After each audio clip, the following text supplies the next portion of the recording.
Hello friends, English मस्ती with Sahu sir class में आपका स्वागत है। Welcome all the students in our class.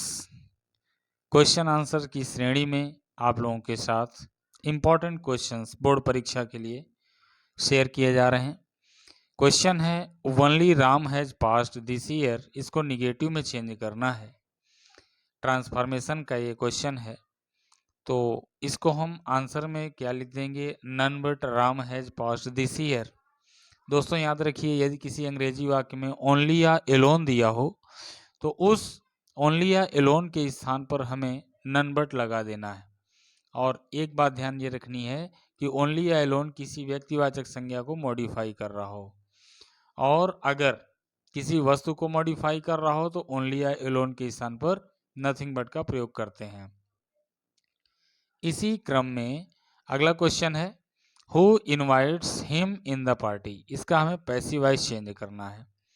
तो पैसिव वॉइस बनाने के लिए हु वाला क्वेश्चन जानते हैं कि बाय हुम में कन्वर्ट करते हैं, तो आंसर हो जाएगा by whom is he invited in the party. ये आपका क्वेश्चन बन जाएगा by whom is he invited in the party.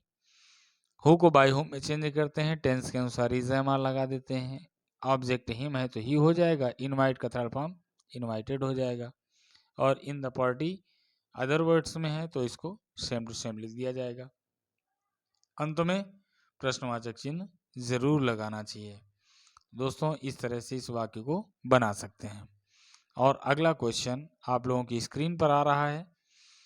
अगला क्वेश्चन है Rahul does not know this address. इस वाक्य का हमें पैसिव वॉइस बनाना है। तो इस वाक्य का पैसिव वॉइस बनाने के लिए इसका ऑब्जेक्ट, पहले सब्जेक्ट समझते हैं, राहुल है। Helping verb does not, main verb no, this address object. Answer हो जाएगा, ऑब्जेक्ट को सब्जेक्ट बनाएंगे तो हो जाएगा this address is not known to you. दोस्तों डज नॉट है, इज एम आर नॉट का प्रयोग करना है। नो का थर्ड फॉर्म नोन होता है, और नोन के पश्चात बाई नहीं बल्कि टू का प्रयोग करते हैं, तो यहाँ पे नोन टू राहुल हो जाएगा।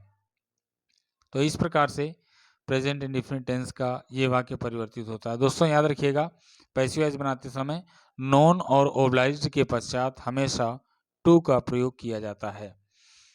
इसी क्रम में अगला क्वेश्चन आप लोगों के सामने स्क्रीन पर दिख रहा होगा।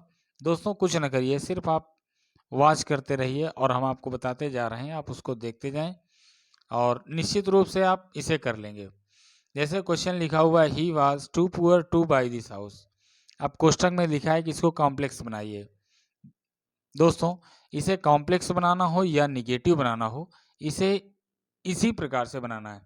आंसर हो जाएगा he was so poor that he could not by this house.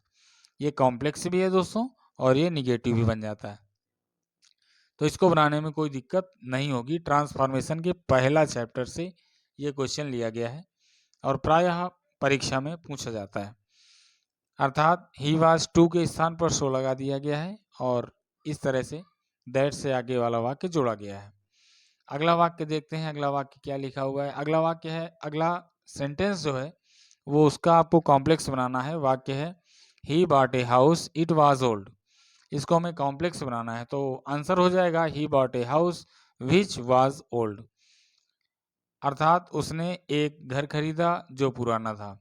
अर्थात विच यहाँ पर जो का अर्थ देगा, और विच यहाँ पे क्यों लगा हुआ है, क्योंकि ए हाउस एंटीसीडेंट है और एंटीसीडेंट निर्जीव होने पर विच लगाते हैं। दोस्तों thanks for watching the video.